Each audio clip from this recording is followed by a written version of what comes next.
Now we're gonna get the surface cleaned up to make sure the new gasket sits right.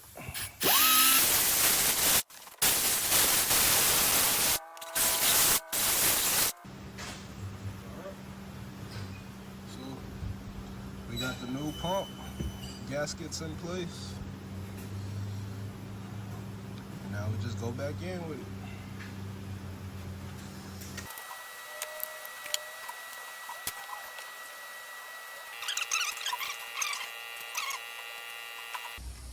We're gonna clean this loop.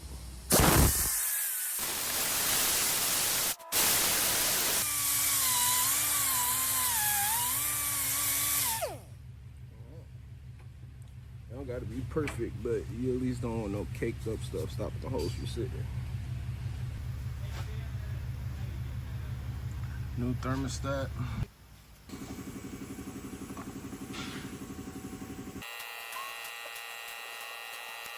So now, oh man.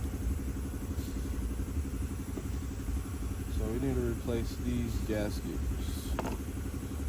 So we got, you never want to go back with the old gasket. So this gasket right here and this gasket right here, we're gonna replace them.